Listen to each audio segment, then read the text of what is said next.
Hello and welcome to our almost tea party. We have a lovely guest coming who may not want to be recorded, so we're just going to go ahead. And we have here some Trader Joe's lemon thins, which are wonderful, and some garlic pistachios, just kind of what we had. Cucumbers with parsley that we grew, and then Rebekah made this fabulous strawberry jam. And it's going to go in her Victoria sponge, which will be out here soon.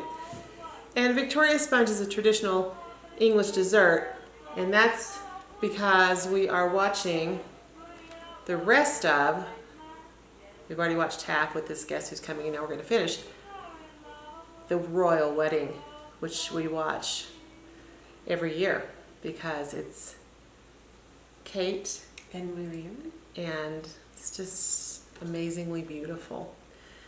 So we want to share some beautiful things with you today. And would you mind starting, Becca? Sure. Okay, this is from The Art of Abundance. When in doubt, believe the best.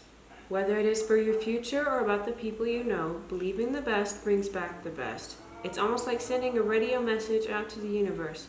You can trust me to appreciate the good gifts you're sending. A little seed of gratitude can one day grow into a crop of blessings. Bless the Lord, O my soul, and all that is within me. Bless his holy name. Psalm 103, verse 1. Awesome. And because it's tea time, we like to have a little history with our teas, and I urge you when you have a tea party to have some kind of theme. Just makes it fun, get creative. And I want to say that if you don't have parsley growing outside and want to make any strawberry jam, you can have a good piece of bread with real butter and honey, and that's a feast. And some black tea. That is a great tea party right there because it's about the company. Would you hand me my readers, please?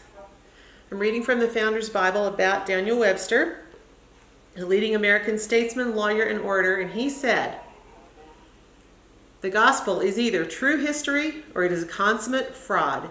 It is either a reality or an imposition. Christ was what he professed to be, or he was an impostor. There is no other alternative. His spotless life and his earnest enforcement of the truth, his suffering in its defense, forbid us to suppose that he was suffering an illusion of a heated brain. Every act of his pure and holy life shows that he was the author of truth, the advocate of truth, the earnest defender of truth, and the uncompromising sufferer for truth."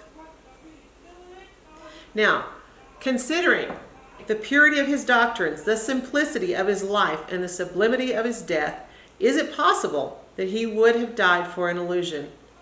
In all his preaching, the Savior made no popular appeals. His discourses were always directed to the individual. Christ and his apostles sought to impress upon every man the conviction that he must stand or fall alone. He must live for himself and die for himself and give up his account to the omniscient God as though he were the only dependent creature in the universe. The gospel leaves the individual sinner alone with himself and his God. And I just think it's interesting because God has really been impressing me on, even as he wants us all unified in one accord in love, he wants each of us as an individual to be willing to stand if we're the last man standing for the truth. So, I think, since it sounds like people are here and dogs are barking and stuff, that's going to be all we have for today. I hope that we're inspiring you to have your own little celebratory time today because life is for celebrating and living. We are blessed. Thank you.